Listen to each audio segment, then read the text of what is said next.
नमस्कार, city light में स्वागत है आप सभी का। मैं हूं आपके साथ छाया चौधरी। बुलेटिन की शुरुआत करेंगे राजधानी रायपुर से मिल रही बड़ी खबर के साथ। कारोबारी गौरव मेहता के घर पर ईडी की कार्रवाई जारी है। बीते 10 घंटे से लगातार ईडी की कार्रवाई यहां जारी है। ईडी अधिकारी गौरव मेहता यहां जारी है।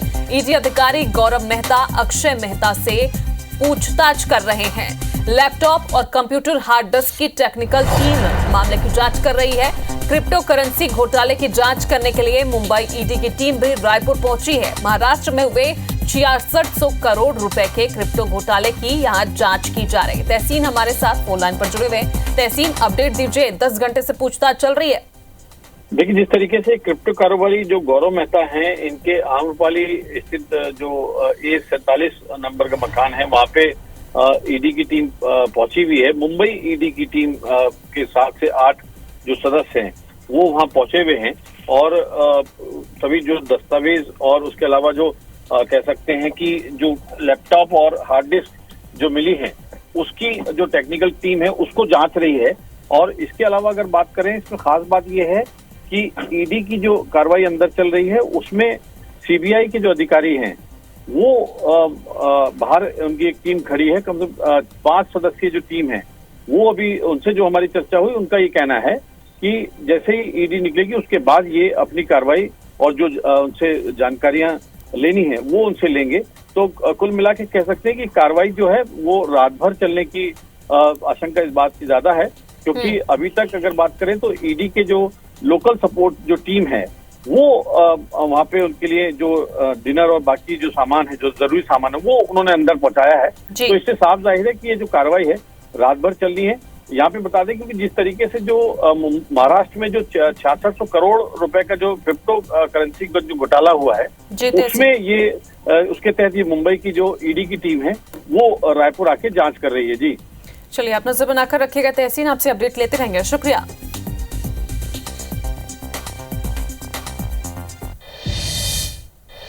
खबर भिलाई की, जहां एक रेस्टोरेंट से मंगाए बिरयानी के रायता में जिंदा इल्ली निकलने का मामला सामने आया। हाउसिंग बोर्ड निवासी आरती सहारे ने सोमवार को ये ऑर्डर जोमेटो से किया और अल लजीज बिरयानी सेंटर से ऑर्डर किया था। जब महिला ने इल्ली देखी तो उन्होंने तत्काल जोमेटो सर्विस और बिरयानी सेंटर के संचालक से बात की। इस पर बिरयानी सेंटर संचालक ने दोबारा ऑर्डर देने को कहा, लेकिन जब महिला ने दोबारा ऑर्डर से मना कर दिया और रिफंड मांगा तो बिरयानी सेंटर संचालक ने रिफंड से मना कर दिया। बिरयानी सेंटर के संचालक ने इसे बदनाम करने की साजिश बताया है। इधर खाद्य विभाग की टीम ने बिरयानी सेंटर में दबिश दी, मैदा समेत कई चीजों का सैंपल कलेक्ट किया। जोमेटो से बिरयानी ऑर्डर की थी मंडे को। तो जब मैंने बिरयानी लाया और उसको थाली में डाल के खाने के लिए जैसे मैंने बाइट लिया तो वहाँ से रायते से इल्लियाँ निकल रही थी। तो वो बहुत ही गंदा एक्सपीरियंस था। पिछले 9 साल में आज तक कभी ऐसा मेरे रेस्टोरेंट में हुआ नहीं। मेरा रेस्टोरेंट बहुत हाईटेक है, लाइव किचन है, रेगुलर गेस्ट हैं, ऐसा कभी होता नहीं है। और हम जो पैक करके दे रहे हैं जोमेटो, सील पैक रहता है। अब वो वहाँ जाने के बाद क्या निकलेगा, कैसे निकलेगा, वो तो हमें पता नहीं, क्योंकि हम तो अपने पूरे किचन को भी कैमरे में रखे हैं हाईटेक इसमें करके। तो हमारे यहाँ से ऐसी प्रॉब्लम, कुछ लोग हैं जो हमारा नाम खराब करना चाहते हैं। भंडारण का निरीक्षण करने में पाया गया कि उचित साफ सफाई नहीं थी और वेज नॉन वेज एक साथ तैयार की जा रहा था। एक नोटिस इशू की जाएगी और मैदा रखा गया था जिसमें कीड़े लगे हुए पाए गए थे, जिसका नमूना लेकर जांच के लिए लेबोरेटरी भेजा जा रहा है। भिलाई में डिजिटल अरेस्ट का पहला और बड़ा मामला सामने आया है, जहां भिलाई निवासी इंद्रप्रस्थ कश्यप को डिजिटल अरेस्ट कर साइबर ठगों ने 49 लाख रुपए ठग लिए। बताया जा रहा है कि पीड़ित इंद्रप्रस्थ खड़गपुर में कारोबार करने वाली एक कंपनी में वाइस प्रेसिडेंट है। ठगों ने उनके नाम से लोगों को अश्लील मैसेज भेजने और मुंबई के एक बैंक से करोड़ों रुपए के संदिग्ध लेन देन की बात कहकर डराया और 5 दिनों तक उनको डिजिटल अरेस्ट कर रखा। इस दौरान ठगों ने बकायदा कोर्ट रूम बनाकर खुद को सुप्रीम कोर्ट का जज भी बताया है और ऐसा सीन रिक्रिएट किया जैसे कोर्ट रूम में सुनवाई हो रही हो। इधर रकम ट्रांसफर करने के 6 दिन बाद जब इंद्रप्रस्थ को ठगी का एहसास हुआ तो वे भिलाई नगर थाने पहुंचे और ठगी की रिपोर्ट दर्ज करवाई। फिलहाल पुलिस मामले की जांच कर रही है। इन्होंने एक लिखित आवेदन दिया और उस लिखित आवेदन के आधार पर अज्ञात मोबाइल धारक जो भी ठग हैं उनके विरुद्ध जो बीएनएस की सुसंगत धाराएं हैं उनके तहत अपराध और आईटी एक्ट के तहत अपराध पंजीबद्ध कर योजना में लिया गया। बैंक जाकर 49 लाख रुपए इन्होंने ट्रांसफर कर दिया ठगों के कहे अनुसार उनके अकाउंट में। तो वहीं इंदौर क्राइम ब्रांच ने डिजिटल अरेस्ट मामले को लेकर 2 आरोपियों को गिरफ्तार किया है। दरअसल पिछले दिनों क्राइम ब्रांच को एक फरियादी ने शिकायत करते हुए डिजिटल अरेस्ट कर 40 लाख रुपए की धोखाधड़ी की शिकायत की थी। जांच पड़ताल के दौरान फरियादी ने जिन अकाउंट में 40 लाख रुपए ट्रांसफर किए थे उसकी जांच करते हुए पुलिस ने गुजरात के सूरत में रहने वाले हिम्मत और कच्छ में रहने वाले अतुल गिरी को गिरफ्तार किया। आपको यह भी बता दें कि आरोपियों ने फरियादी को सीबीआई अधिकारी बनकर फोन लगाया था और मनी लॉन्ड्रिंग में फंसने का झांसा भी दिया, जिससे डर कर पीड़ित ने आरोपी के अकाउंट में पैसे ट्रांसफर कर दिए।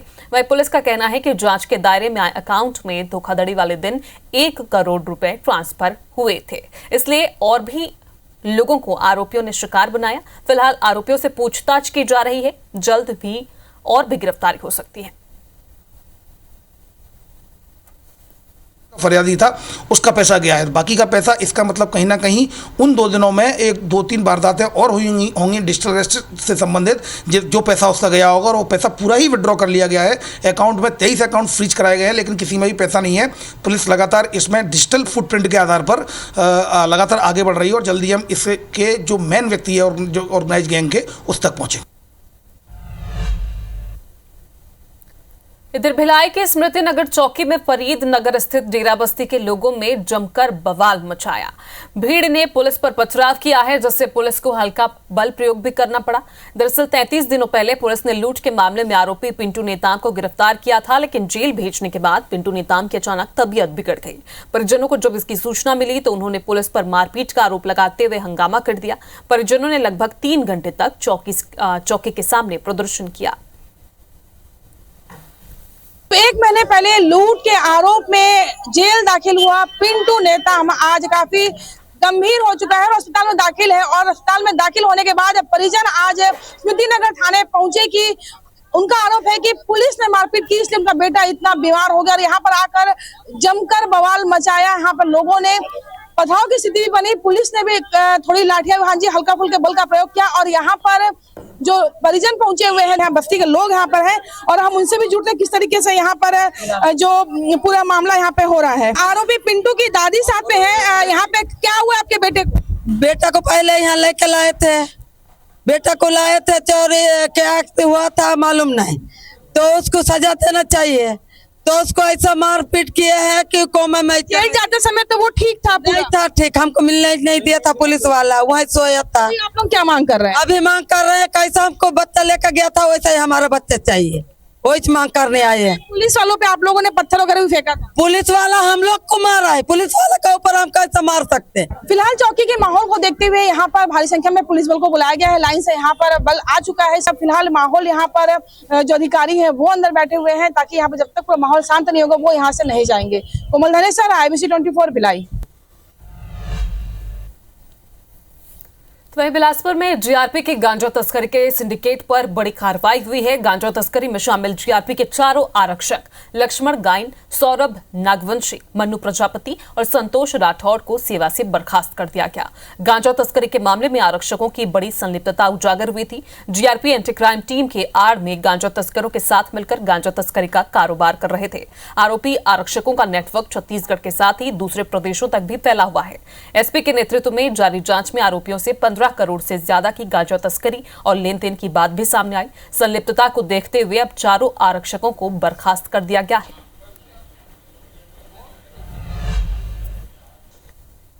इधर सीएम डॉक्टर मोहन यादव ने अपने कैबिनेट के साथियों और विधायकों के साथ साबरमती रिपोर्ट फिल्म देखने अशोका लेक व्यू पहुंचे। इससे पहले सीएम ने फिल्म के एक्टर विक्रांत मैसी और एक्ट्रेस राशि खन्ना के साथ प्रेस कॉन्फ्रेंस की। सीएम ने कहा कि साबरमती रिपोर्ट के माध्यम से सच को दिखाने की कोशिश की गई। ऐसी फिल्मों के माध्यम से सच सामने आता है। सीएम ने यह भी कहा कि मध्य प्रदेश सरकार फिल्म टूरिज्म को बढ़ाने का प्रयास कर रही है, कई तरह की छूट दी जा रही है। वही अभिनेता विक्रांत मैसी ने कहा कि फिल्म बनाई तो कई सवाल पूछे गए, लेकिन 22 साल पहले 59 लोगों के साथ जो हुआ वो सबके सामने आना जरूरी था। आगे उन्होंने कहा कि इस समय मुंबई के बाद सबसे ज्यादा शूटिंग मध्य प्रदेश में होती है। 12th फेल फिल्म की शुरुआत भी मध्य प्रदेश से हुई। अभी भी मध्य प्रदेश में 6 से ज्यादा मूवी की शूटिंग चल रही है। सबका सौभाग्य है एक ऐसा अतीत का काला पृष्ठ जिसमें सच्चाई को दबा करके पूरे देश और दुनिया के सामने हिम्मत से ऐसे विषय रखने से जनता के सामने सही पक्ष भी आता है और भविष्य में हमारे लिए ये उदाहरण भी बनता है कि काल के प्रभाव में ऐसी कोई बात हुई हो तो सही तथ्य आना चाहिए। पिक्चर को टैक्स फ्री मध्य प्रदेश के अंदर किया, इसलिए उनका बहुत अभिनंदन है और बहुत बहुत मध्य प्रदेश भारतीय जनता पार्टी की ओर से हम उनका स्वागत करते हैं। हमने एक प्रयास किया है कि हमारे सभी सांसद और सभी विधायक हर जगह पर अपने संसदीय क्षेत्र में, अपने असेंबली रीजन में वो रिपोर्ट दिखाने का प्रयास मिल करके कर रहे हैं। ये 22 साल पहले बीती हुई ये जो दुर्घटना थी, उस विषय पे सिनेमा के माध्यम से किसी ने आज तक बात नहीं की और उन सब लोगों के साथ जो हुआ उस विषय पे ये कहानी बताना बहुत जरूरी था। तो सबसे पहले तो मैं धन्यवाद करना चाहूँगा माननीय मुख्यमंत्री जी डॉक्टर मोहन यादव जी का कि इन्होंने टैक्स फ्री घोषित कर दिया है। भोपाल में मैं पहली बार आई हूँ, बहुत ही खूबसूरत शहर है और जैसे विक्रांत ने कहा कि यहाँ पे बहुत लोग आके अब शूटिंग करते हैं और अभी शर्मा जी ने ये भी बताया कि खजुराहो में फिल्म सिटी बन रही है। तो आई थिंक इतना खूबसूरत हमारा देश है और मध्य प्रदेश में आके बहुत ही खुशी हुई। इसी बीच रायपुर से आपको बड़ी खबर बता दें, आईपीएस मयंक श्रीवास्तव रिलीव हो चुके हैं। दिल्ली में स्पोर्ट्स अथॉरिटी ऑफ इंडिया में प्रतिनियुक्ति हुई है। डिप्टी डायरेक्टर जनरल पद पर उन्हें प्रतिनियुक्ति मिली है। तो इस वक्त की बड़ी खबर आपको बता रहे हैं, आईपीएस मयंक श्रीवास्तव अब रिलीव कर दिए गए हैं, रिलीव हो चुके हैं। दिल्ली में स्पोर्ट्स अथॉरिटी ऑफ इंडिया में उनकी प्रतिनियुक्ति की गई है। तो डिप्टी डायरेक्टर जनरल पद पर फिलहाल उन्हें प्रतिनियुक्ति मिली है।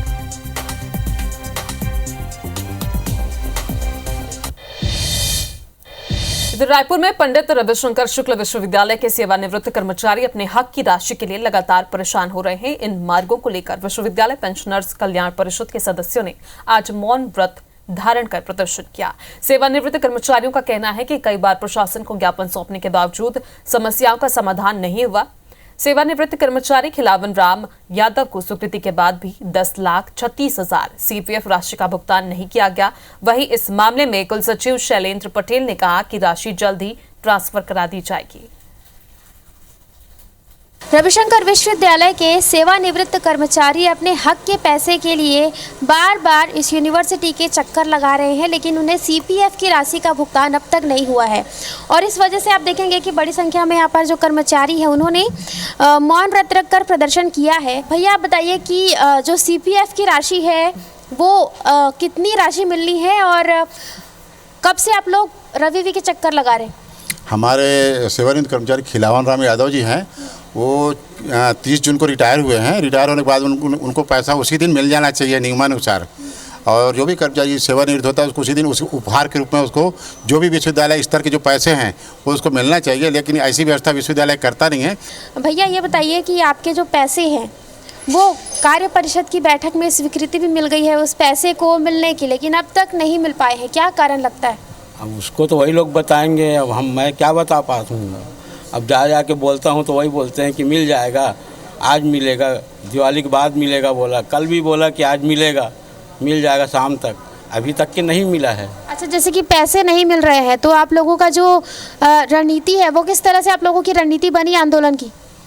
मैं तो अब सर लोग को बताया हूँ तो सर लोग मतलब बोले हैं तो उस हिसाब से भी चल रहा है। देखेंगे कि बड़ी संख्या में यहाँ पर जो कर्मचारी है वो बैठे हुए हैं, मौन व्रत धारण किया हुआ है उन्होंने, और उन्होंने कहा है कि जब तक जो है सेवानिवृत्त कर्मचारी के जो पैसे हैं 10 लाख तकरीबन जो पैसे हैं सीपीएफ की राशि है, जब तक वो पैसे नहीं मिल जाते तब तक इन कर्मचारियों के द्वारा जो आंदोलन है वो जारी रहने वाला है। और आज कर्मचारियों ने मौन व्रत रखा है और इसके बाद फिर जो आगे के आंदोलन की रूपरेखा है वो भी तय होनी है।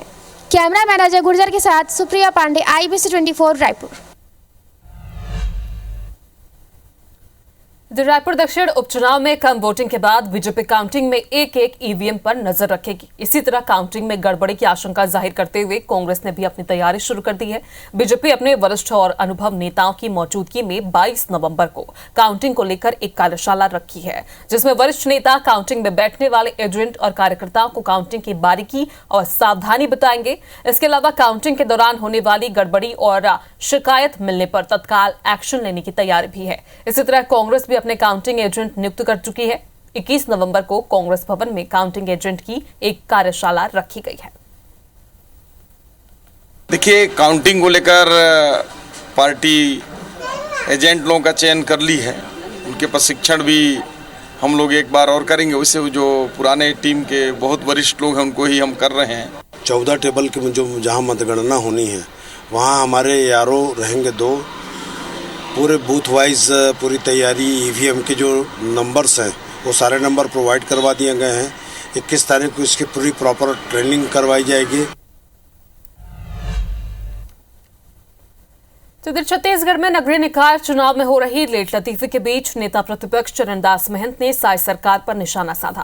उन्होंने तंज कसते हुए कहा कि सरकार अपने 11 महीनों की नाकामी से डरी हुई है। उन्होंने कहा कि बीजेपी को पता है निकायों में उनके लोग नहीं जीतेंगे, इसलिए निकाय चुनाव को आगे बढ़ाने में लगे।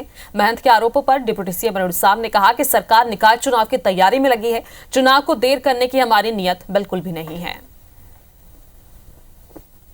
मैंने इतना कुकर्म कर लिया है कि इनकी सरकार के माध्यम से अब जो चुनाव कराए जाएंगे, चाहे नगर पालिका के हों, वहाँ इनको अपनी सरकार के क्या कहूँ लोग आते जाते नहीं दिख रहे हैं।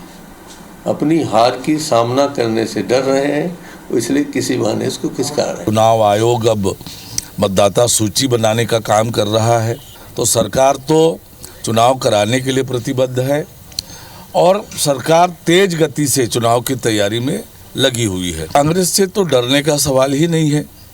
जिस कांग्रेस पार्टी को हमने विधानसभा चुनाव में पराजित किया, जिस कांग्रेस पार्टी को लोकसभा चुनाव में पराजित किया।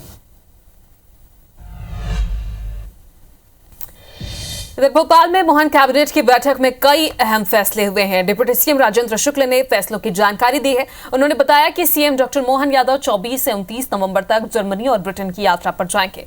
डिप्टी सीएम ने बताया कि रीजनल लेवल पर इंडस्ट्रियल कॉन्क्लेव करने का अच्छा अनुभव रहा है। 2,75,000 से ज्यादा के निवेश के प्रस्ताव मिले हैं। इससे 3 लाख से ज्यादा रोजगार मिलने की संभावना है। अब शहडोल और नर्मदापुरम में भी इंडस्ट्रियल कॉन्क्लेव होगी। उन्होंने बताया कि जहां जहां पर भगवान श्री कृष्ण के पैर पड़े हैं वहां पर आने जाने के लिए श्री कृष्णा पाठ न्यास का गठन किया गया है। जिला प्रभारी मंत्री न्यास में सदस्य बनाए जाएंगे। वहीं सीएम ने 2 पोर्टल्स का लोकार्पण भी किया। सरकारी आवासों के बारे में कर्मचारियों को पोर्टल पर जानकारी मिल सकेगी। वहीं आंगनबाड़ी में कार्यकर्ताओं और सहायिकाओं की भर्ती की जानकारी भी पोर्टल के थ्रू आपको मिल पाएगी। हर जिले के विकास योजनाओं तथा परियोजनाओं की वृहद रिपोर्ट ले ताकि जनता के सामने इन विषयों को रखा जाए। ये भी मुख्यमंत्री जी ने निर्देश दिए हैं। 2 पोर्टल का लोकार्पण किया है। संपदा संचालनालय ऑनलाइन आवास आवंटन प्रक्रिया एवं ई आवास पोर्टल।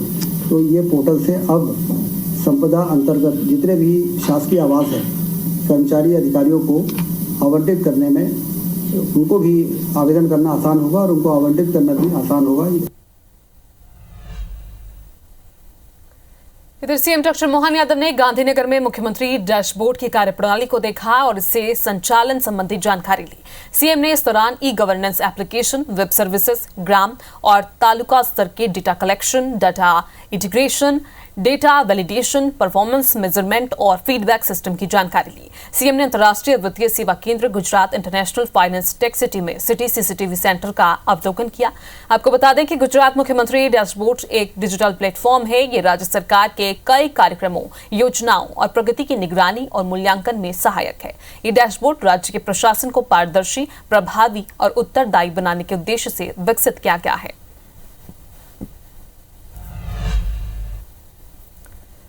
अब छत्तीसगढ़ की खबरों पर रुक करते हैं तो छत्तीसगढ़ हाईकोर्ट में हवाई सेवा को लेकर लगाई गई जनहित याचिका पर सुनवाई हुई है, जहां कोर्ट में याचिकाकर्ता के अधिवक्ता ने बिलासपुर से प्रयागराज और अन्य जगहों के रूट को बंद किए जाने की बात रखी, जिस पर अदालत ने कहा कि एयरपोर्ट सुविधा जरूरी है लेकिन एयरलाइंस कंपनी घाटे में नहीं चल सकती। इस पर याचिकाकर्ता के वकील सुदीप श्रीवास्तव ने कहा कि प्रयागराज रूट में कमी यात्रियों की नहीं बल्कि एयरक्राफ्ट की है। छत्तीसगढ़ सरकार न केवल सरकारी एयरलाइंस से बिना टेंडर के अनुबंध किया है, बेंच ने नाइट लैंडिंग के लिए जरूरी उपकरण DVOR के बारे में जानकारी का पूर्ण स्टेटस मांगा है। इस पर एयरपोर्ट अथॉरिटी ऑफ इंडिया के वकील ने बताया कि नाइट लैंडिंग के लिए जरूरी DVOR मशीन का टेंडर प्रक्रिया पूरी कर ली गई है। साउथ कोरिया से उपकरण आते ही काम शुरू भी हो जाएगा। कोर्ट ने ये पूछा कि तब तक ये प्रक्रिया पूरी हो जाएगी।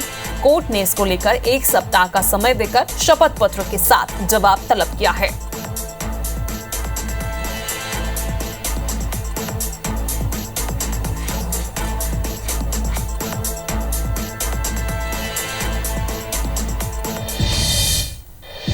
फिलहाल इसी के साथ सैटेलाइट में अब के लिए इतना ही, लेकिन उससे पहले आपको जाते जाते एक और खबर बता दें कि नए ड्राइंग डिजाइन के साथ बिलासपुर जोनल रेलवे स्टेशन का डेवलपमेंट शुरू हो गया है।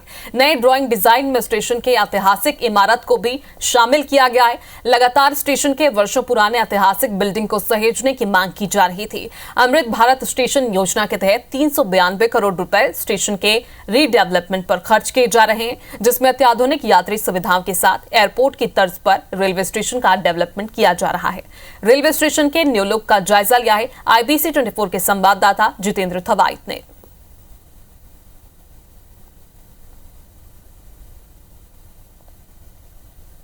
अमृत भारत स्टेशन के तहत बिलासपुर रेलवे स्टेशन का मेजर रीडेवलपमेंट का काम शुरू हो गया है।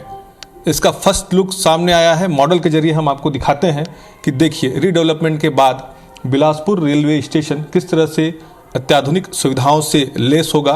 एयरपोर्ट की तर्ज पर यहाँ पर बिलासपुर रेलवे स्टेशन को रीडेवलप किया जा रहा है। लगभग 392 करोड़ रुपए रीडेवलपमेंट में खर्च होने हैं। ये मॉडल यहाँ पर तैयार किया गया है। इससे समझा जा सकता है कि किस तरह से यहाँ पर बड़े पैमाने पर बिलासपुर रेलवे स्टेशन में रीडेवलपमेंट का काम होना है। और सबसे खास बात, जिस तरह से पहले ड्राइंग डिज़ाइन तैयार किया गया था, उस ड्राइंग डिज़ाइन में अब यहाँ पर बदलाव किया गया है। पुराना जो ऐतिहासिक धरोहर बिल्डिंग है बिलासपुर रेलवे स्टेशन का, उसको भी अब इसमें समाहित किया गया है। मतलब पुराना जो हेरिटेज बिल्डिंग है वो यथावत रहेगा। उसके साथ ही यहाँ पर तमाम जो डेवलपमेंट के काम है बिलासपुर रेलवे स्टेशन में वो किए जाएंगे। अब देखिए किस तरह से इसका जो मॉडल है, इसके जरिए आप समझिएगा कि किस तरह से यहाँ पर तमाम ट्रैक के बीच में आप देख रहे होंगे प्लेटफॉर्म्स बने हुए हैं, शेड की व्यवस्था है। खास तौर पर यात्रियों को सुविधाएं देने के लिए कई अत्याधुनिक सुविधाएं जो हैं यहाँ पर विकसित की जा रही हैं, ताकि यात्रियों को ज़्यादा से ज़्यादा सुविधा मिले। इंटर एग्जिट की अलग अलग व्यवस्थाएं हैं, खासतौर पर पार्किंग की तमाम जो व्यवस्थाएं हैं। तो कुल मिलाकर अगर देखें तो पुराने इतिहास के साथ में यहाँ पर जो आधुनिकता का संगम है वो देखने को मिलेगा। ऐसे में अब देखना होगा जब पूरी तरीके से बिलासपुर रेलवे स्टेशन डेवलप हो जाएगा तो किस तरह से यहाँ का नज़ारा सामने आता है। कैमरा सतीश मिश्रा के साथ जितेंद्र थवाइट, IBC 24 बिलासपुर। इसी के साथ इस बुलेटिन में फिलहाल अभी के लिए इतना ही। नमस्कार।